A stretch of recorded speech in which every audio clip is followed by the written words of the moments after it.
नमस्कार, मी राजेंद्र हुंजे. या विशेष कार्यक्रमात तुमचं सगळ्यांचं स्वागत. आता आपल्यासोबत आहेत भाजपच्या राज्याच्या युवा आघाडीच्या प्रमुख पंकजा मुंडे, ज्या आता 26 तारखेपासून राज्यभर संघर्ष यात्रा काढतायत. जी संघर्ष यात्रा 1994-95 साली गोपीनाथ मुंडेंनी राज्यभर काढलेली होती आणि त्यानंतर राज्यातलं वातावरण, राजकीय वातावरण ढवळून निघालं होतं आणि 95 साली युतीचं सरकार राज्यात विराजमान झालेलं होतं. आता हीच अर्धवट राहिलेली जी मुंडेंचं स्वप्न होतं राज्यातलं, की संघर्ष यात्रेनिमित्त पुन्हा एकदा राज्य ढवळून काढायचं आणि राज्यातल्या लोकांचं जनमत आजमावून त्यांना आपले प्रश्न काय आहेत हे मांडण्याचे अधिकार मिळवून देण्याचा प्रयत्न मुंडेंचा होता. तेच प्रयत्न घेऊन आणि तेच स्वप्न घेऊन पंकजा मुंडे आता संघर्ष यात्रेला निघालेले आहेत. आपल्यासोबत खुद्द पंकजा मुंडे आहेत औरंगाबाद स्टुडिओमधून. पंकजा मुंडे, स्वागत आहे तुमचं IBN लोकमतमध्ये. सगळ्यात पहिला मुद्दा, मुंडे साहेबांचं जे स्वप्न होतं संघर्ष यात्रेचं राज्यातल्या विधानसभेच्या निमित्तानं, तेच स्वप्न घेऊन तुम्ही पुढे जाताय. काय ध्येय निश्चित आहे? मुंडे साहेबांचं स्वप्न हे राज्यामध्ये सत्ता परिवर्तन करायचं होतं आणि लोकसभेच्या आमच्या सत्ता परिवर्तनानंतर त्या स्वप्नावर कुठेतरी वास्तवाची मोहर लागणार होती. मुंडे साहेबांचं स्वप्न हे सामान्य माणसाचं बळीचं राज्य यावं असं होतं आणि यासाठी ते नेहमी धडपडले. सामान्य माणसासाठी, दीन दलित दुबळ्यांसाठी त्यांनी नेहमी काम केलं. आणि जेव्हा मुंडे साहेब ग्रामविकास मंत्री म्हणून त्यांनी शपथ घेतली तेव्हा प्रत्येक सामान्य माणसाला वाटलं की आपला माणूस आता केंद्र शासनात बसलेला आहे. पण नियतीला ते मान्य नव्हतं आणि हा एक मोठा आघात या महाराष्ट्राच्या जनतेच्या स्वप्नांवर झाला. मुंडे साहेब आमच्याबरोबर नाहीत ही गोष्ट पचवण्यासाठी पण मला बराचसा काळ लागला. पण मग मी विचार केला की त्यांची मुलगी म्हणून, त्यांचा वारसा म्हणून मला जे योग्य आहे ते केलं पाहिजे आणि त्यांच्यावर प्रेम करणाऱ्या लाखो लोकांपर्यंत आपण गेलं पाहिजे. जे लोक आता कुठेतरी आपलं नेतृत्व हरवलंय, आपण कुठेतरी आधार आपला हरवलाय, निराधार झालोय अशी भावना ज्या लोकांमध्ये बळावतीये, त्यांना आपण आधार दिला पाहिजे, त्यांच्या मनात विश्वास जागवला पाहिजे. आणि बाबांचं स्वप्न, मुंडे साहेबांचं स्वप्न सत्ता परिवर्तनाचं आणि महायुतीची सत्ता आणण्याचं पूर्ण करण्यासाठी त्यांनी जी संघर्ष यात्रा काढली त्याच्यात आपण काहीतरी प्रयोग करावा म्हणून मी ही यात्रा काढायचं ठरवलं. खरं तर याचं नाव मी संघर्ष यात्रा दिलंच नव्हतं. याचं नाव लोकांनीच संघर्ष यात्रा ठेवलं. कारण माझी टीम जेव्हा रेकी करायला महाराष्ट्राच्या प्रदेशांमध्ये फिरत असताना लोकांनी मला फोन करायला सुरू केलं की ताई, संघर्ष यात्रा आमच्याकडे कधी येणार, आणि लोकांनी त्याचं नामकरण केलं. म्हणजे आज मुंडे साहेबांचा तो वारसा, तो विचार जेव्हा माझ्याकडे आहे तेव्हा लोकांपर्यंत पोहोचण्यासाठी संघर्ष यात्रा हेच माध्यम ठरतंय. याच्याविषयी मला कुठेतरी अभिमान वाटतोय आणि जे बाबांनी केलं असतं सरकार आणण्यासाठी त्याच्यात मी थोडासा आपला वाटा उचलते. माझ्या इतर सर्व माझ्या नेत्यांबरोबर मी पण महायुतीची सत्ता आणण्याकडे आता तो वाटा तुम्ही उचलताय असं म्हणताय पंकजाताई. पण या निमित्तानं विचारायचं आहे की जेव्हा मुंडे साहेबांनी 94-95 ला ही यात्रा काढली, राज्यभर पूर्ण जनतेचं मत आजमावलं आणि विरोधकांवरती जोरदार आसूड उगवलेला होता. लोकसभा निवडणुकीतही मुंडे साहेबांनी पवारांना टार्गेट केलेलं होतं. पंकजा मुंडे यांचं टार्गेट काय असणार आहे? माझं टार्गेट महायुतीची सत्ता आणणं हे असणार. मुंडे साहेबांनी कोणाला टार्गेट करून सत्ता मिळवली नव्हती. मुंडे साहेबांनी विषयांना हात घातला होता. मुंडे साहेबांनी भ्रष्टाचार चव्हाट्यावर मांडला होता. मुंडे साहेबांनी गुन्हेगारीच्या विरुद्ध एक आंदोलन छेडलं होतं. मुंडे साहेबांनी बेकायदेशीर गोष्टींना आळा घालण्यासाठी एक मोहीम छेडली होती आणि त्या गोष्टींना जबाबदार नेत्यांना त्यावेळी त्यांच्यावरती आरोप होत गेले. त्यामुळे कोणाला वैयक्तिक टार्गेट करण्याचा त्यांचा स्वभाव नव्हता आणि माझंही ते ध्येय नाही. माझं ध्येय आता या सत्ता परिवर्तनामध्ये माझ्या बाबांचं स्वप्न पूर्ण करण्यासाठी, माझ्या पक्षासाठी, माझ्या महायुतीसाठी आपला वाटा उचलणं आहे आणि तो मी या माध्यमातून उचलत आहे. पण जसं तुम्ही म्हणालात की काही जे मुद्दे होते त्या मुद्द्याला धरून मुंडे साहेबांनी नेहमीच राजकारण केलं, किंबहुना त्याच्यातनं मुद्दे सोडवण्याचा प्रयत्न केला. आत्ता कोणते मुद्दे तुमच्या समोर येत आहेत? एक युवा आघाडीचा प्रमुख म्हणून राज्यातून फिरत असताना तरुणाईचे मुद्दे असतील, महिलांच्या संदर्भातले असतील किंवा भ्रष्टाचाराचे असतील, याला जबाबदार नेते कोण दिसत आहेत तुम्हाला? प्रमुख 5 नावं घेतली तर ते प्रमुख 5 नावं मी माझ्या सभांमध्ये घेईन. आता ते काही माझं असं 5 नावं घेण्याचं मंच नाही. एखादं नाव समोर येत असेल, एखादं नाव पंकजाताई समोर येत असेल? नाही, ते मला वाटत नाही की एखाद्या नावावर मला टीका करायची आहे. मी भ्रष्टाचार उघडून काढणार आणि ते भ्रष्टाचार कोणी केले त्याचे ऑटोमॅटिकली तिथे नाव मी त्या वेळी घेणार आहे. पण मला एवढंच म्हणायचं की मला या माध्यमातून या सरकारच्या विरुद्ध मोहीम, मी युवा मोर्चाचे अध्यक्ष असताना एल्गार अगेन्स्ट आघाडी सरकारच्या माध्यमातून महाराष्ट्रभर सभा घेतल्या होत्या. आताही संघर्ष यात्रेच्या माध्यमातून सरकारचा पर्दाफाश करण्याचं काम आम्ही करणार आहोत. या सरकारच्या विषयी असलेली लोकांच्या मधली नाराजी, या सरकारच्या विषयी असलेली एक अँटी इन्कम्बन्सी आणि 15 वर्षे राज्य करूनही लोकांचे झालेले बेहाल. मी आज युवा मोर्चाचे अध्यक्ष आहे. या युवांचे जे प्रश्न आहेत, बेरोजगारी आहे, युवांचं बरकटणं आहे, महिलांचं शोषण आहे, महिलांवरचे अत्याचार आहेत, हे अनेक प्रश्न जे विधानसभेमध्ये आम्ही ज्यांच्यावर आवाज उठवतो ते प्रश्न आहेत. एका शेतकऱ्याच्या घरी मी जन्म घेतलाय आणि मुंडे साहेबांनी नेहमी शेतकऱ्यांचं नेतृत्व केलंय. शेतकऱ्यांचे प्रश्न आहेत. आज दुष्काळाचा मोठा भीषण प्रश्न आहे मराठवाड्यामध्ये आणि त्याच्याविषयी मी आंदोलन करत आहे. तर या सगळ्या प्रश्नांना मी हात घालणार आहे आणि ह्या प्रश्नांचं उगमस्थान कुठे आहे? ते या प्रश्नांचं उगमस्थान हे भ्रष्टाचार आहे आणि भ्रष्टाचारामुळे कुठे विकास हा खुंटला आहे आणि कशामुळे खुंटला आहे, हा सरकारचा पैसा कुठे गेला आहे. जे लोन आमच्या सरकारच्या वेळी युती शासन सोडताना आमचं होतं आज त्याचा 2-2.5 लाख कोटी एक आपल्या कर्ज महाराष्ट्रावर झालेलं आहे. हे 2-2.5 लाख कोटी कर्ज करत असताना महाराष्ट्रामध्ये कुठलाही नवीन प्रकल्प आलेला नाही. महाराष्ट्रामध्ये कुठलाही सिंचनाचं काम झालेलं नाही. महाराष्ट्रामध्ये कुठली वीज निर्मिती झालेली नाही आणि ह्या सगळ्या गोष्टींना मी हात घालणार आहे. पंकजा, एक महत्त्वाचा प्रश्न इथं निश्चितपणे उपस्थित राहतो. ज्या दुष्काळाच्या मुद्द्याला तुम्ही आता हात घातला, मागच्या लोकसभा निवडणुकीमध्ये 3 महिन्यापूर्वी राज्यात मोठी गारपीट झाली होती. गोपीनाथ मुंडेंनी आपल्या मतदारसंघाबरोबरच इतर जिल्ह्यातला सगळा दौरा केला होता आणि त्यावेळेला आमच्या कार्यक्रमात आल्यानंतर त्यांनी हेच म्हटलं की जर अशी परिस्थिती, असं नैसर्गिक संकट आलं असेल तर निवडणुका पुढे ढकलायला काहीच हरकत नाही. तुमच्या मनात असा विचार आहे का? मराठवाडा सबंध आणि विदर्भातले काही जिल्हे आज दुष्काळाने होरपळून निघतात. सरकारने, निवडणूक आयोगाने याचा विचार कसा केला पाहिजे निवडणुकीच्या बाबतीत? या बाबतीत माझा काही निवडणुका पुढे ढकलाव्या किंवा वेळेवर घ्यावा याच्याबद्दल मला काही विशेष विचार नाही. कारण निवडणुका पुढे ढकलून काय होणार आहे? शेवटी सरकारला जे करायचं होतं मागच्या दुष्काळात ते त्यांनी केलं नाही, तर या दुष्काळात असं काय वेगळं चित्र दिसणार आहे? उलट सरकारने निवडणुका तोंडावर असताना तरी जनतेला दिलासा द्यावा.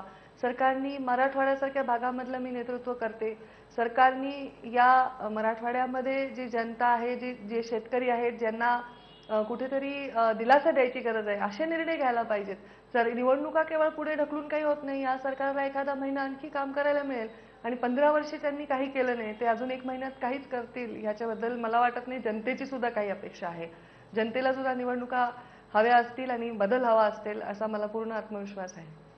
जनतेला बदल हवा असेल असं तुम्ही म्हणताय आणि त्याच निमित्ताने ही सगळी संघर्ष यात्रा पुढे जाते आहे. पंकजा मुंडेंशी आपल्याला ही चर्चा अशी सुरू ठेवायची आणि यानंतर मला त्यांना आणखी काही मुद्दे विचारायचे आहेत. कारण पंकजा मुंडे यांना केंद्रात मंत्रिपद द्यावं असं राज्यातल्या नेत्यांना त्यांच्या वाटतंय आणि त्या निमित्तानं पंकजा मुंडे आता पुढचा निर्णय काय घेणार आणि पंकजा मुंडे जर केंद्रात गेल्या तर परळी या त्यांच्या विधानसभा मतदारसंघातून त्यांच्याच घरातला कोण सदस्य निवडणूक लढवणार का, या प्रश्नांची उत्तरं मला त्यांच्याकडून जाणून घ्यायची आहेत. ब्रेक घेऊ. ब्रेक नंतर परत येऊ.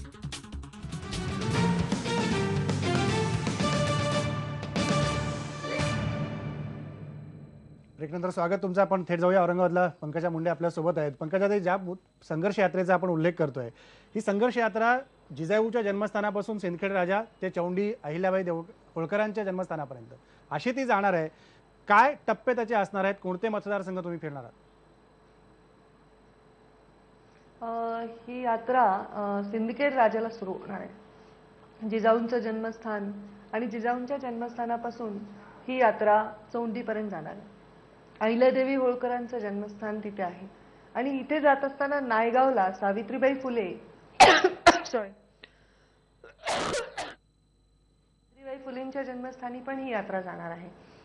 आणि त्या तिन्ही जी म्हणजे एक जिजाऊ आहे ज्यांनी तलवार देऊन अवघ्या 16 वर्षाच्या शिवरायांना स्वराज्य स्थापनेची शपथ दिली, त्यांचं धैर्य, सावित्रीबाई फुले यांनी कुठेतरी स्त्री शिक्षणाचा पाया घालताना अनेक वेदना सोसल्या, पण स्त्रिया आज समाजात ज्या उभ्या आहेत त्या आम्ही त्यांचं देणं लागतो म्हणून त्यांचं धैर्य आणि कुठल्याही पुरुषाचा एक आधार नसताना सगळ्या संघर्षाला सामोरं जात एक आदर्श राजकारभार करणाऱ्या अहिल्यादेवी होळकर यांचं धैर्य, हे धैर्य समोर ठेवून माझ्या आयुष्यात आलेल्या या प्रसंगाला धैर्याने मी सामोरे जाणार असं कुठेतरी शपथ घेऊन या 3 ठिकाणांवर मी खास म्हणजे या सभा घेणार आहे आणि या 3 ठिकाणाहून या तिघी माझ्या आदर्शांना वंदन करून मी पुढे जाणार. अगदी खरं आहे पंकजाताई की याच सगळ्या तिघांच्या आदर्शांना वंदन करून तुम्ही धैर्याने सामोरं जाताय.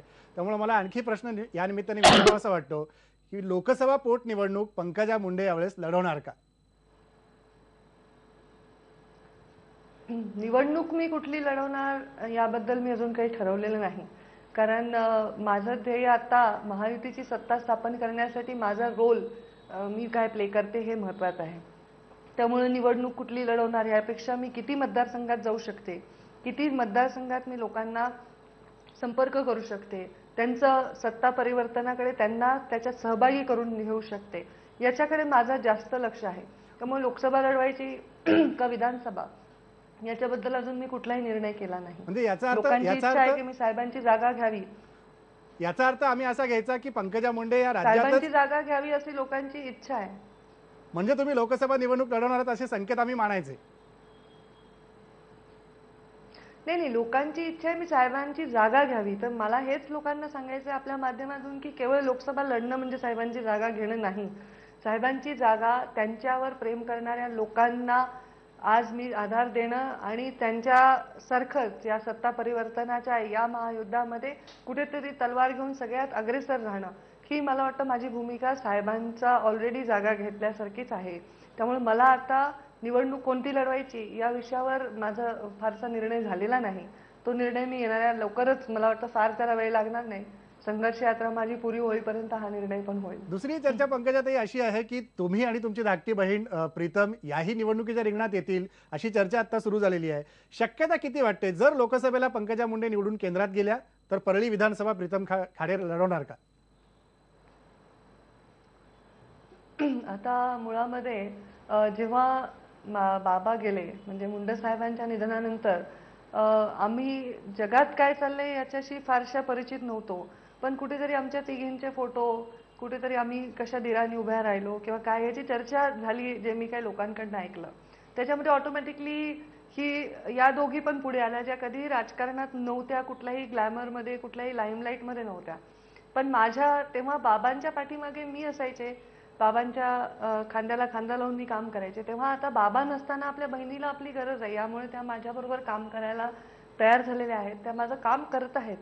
आता राजकीय त्यांना कुठलेही ॲक्च्युली कधी ॲम्बिशन नव्हतं, पण आता लोकांच्या मनात असं आहे की या परळी विधानसभा ही मुंडे साहेबांची विधानसभा आहे आणि ही कुठेही जाता कामा नये, आपल्याच घरात त्याचं प्रतिनिधित्व व्हावं अशा आमच्या सगळ्या प्रमुख कार्यकर्त्यांनी मीटिंग घेऊन आम्हाला हे ठरवून सांगितलेलं आहे की ताई आपल्या घरातलंच हे प्रतिनिधित्व असावं. तर ही त्यांची मानसिकता आहे, त्याच्यावर मी अजून विचार केला नाही, पण भविष्यात तसाही विचार होऊ शकेल, नाही असं नाही. म्हणजे प्रीतम खाडे निवडणुकीच्या रिंगणात येणार आणि पंकजा मुंडे आम्हाला केंद्रात मंत्रिपदी दिसणार अशी शक्यता नाकारता येत नाही. अशी शक्यता नाकारता येत नाही. तुम्ही खूप जवळचं बोललेला आहात. मला ब्रेक घ्यायचा आहे आणि ब्रेक नंतर इतरही काही मुद्दे पंकजा मुंडेंकडनं घ्यायचे. महत्त्वाची बातमी त्यांनी दिलेली आहे, प्रीतम खाडे या निवडणुकीच्या रिंगणात येऊ शकतात आणि पंकजा मुंडे केंद्रात आपल्याला मंत्रिपदी दिसूही शकतात. ही शक्यता नाकारता येत नाही. ब्रेक घेऊ. ब्रेक नंतर राज्यातल्या समीकरणाविषयी.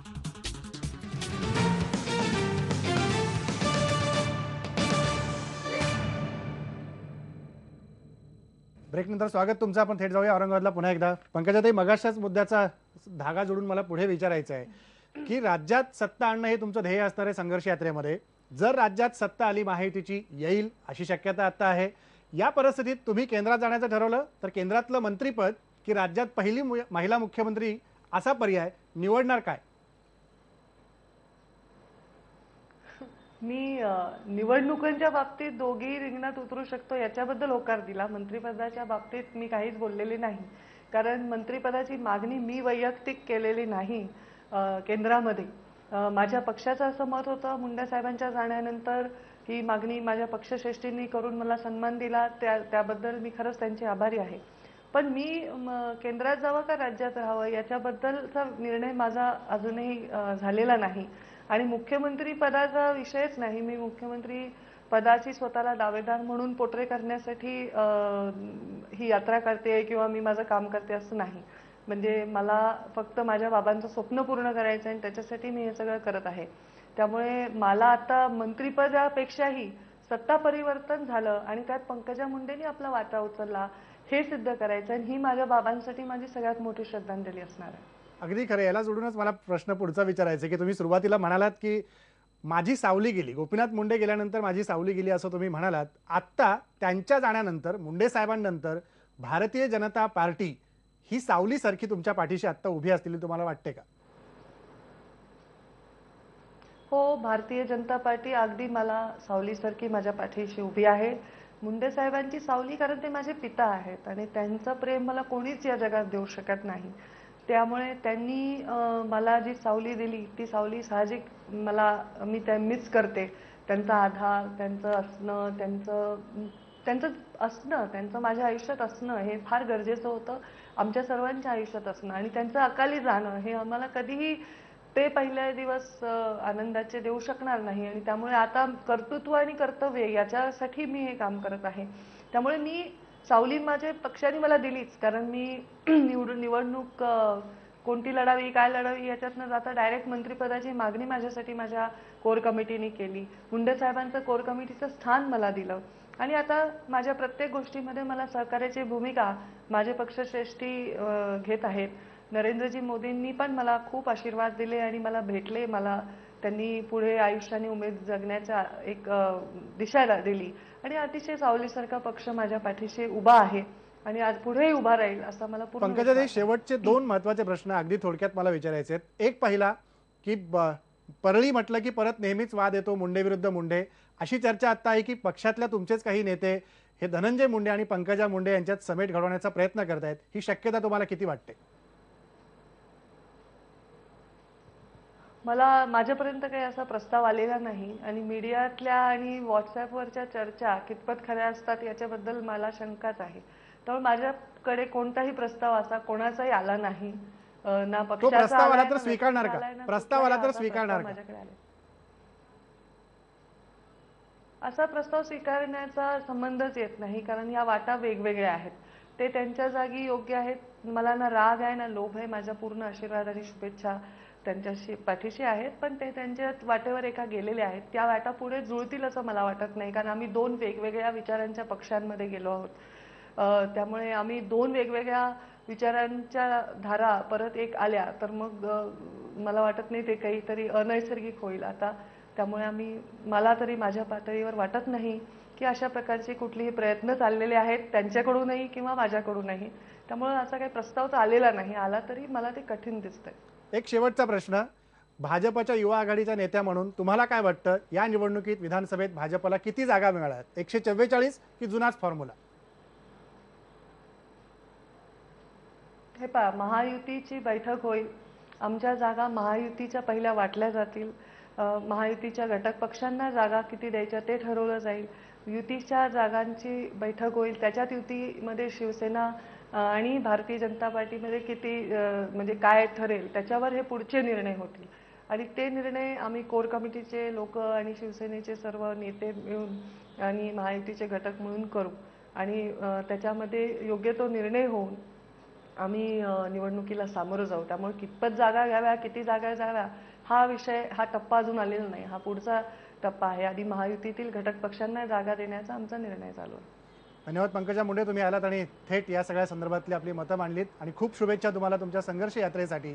संघर्ष यात्रा झाल्यानंतर पुन्हा एकदा आपण पंकजा मुंडेशी बोलूच. मात्र ज्या महत्त्वाच्या गोष्टी त्यांनी आपल्याला स्पष्टपणे सांगितल्या की निवडणुकीच्या रिंगणामध्ये त्या स्वतः आणि त्यांची धाकटी बहीण डॉक्टर प्रीतम खाडे या येतील, ही शक्यता ते नाकारत नाही आहेत. मात्र मंत्रिपदाबाबत पक्षाने माझं नाव सुचवलं, मात्र तीही शक्यता दुसरीकडे ते नाकारत नाही आहेत. त्यामुळे 2 महत्त्वाच्या घडामोडीवरती पंकजा मुंडे यांची निघालेली संघर्ष यात्रा भाजपसाठी आता पुढच्या टप्प्यावर कुठे येऊन पोहोचते हे महत्त्वाचं असणार आहे. इथंच थांबू. पहा फक्त IBN लोकमत.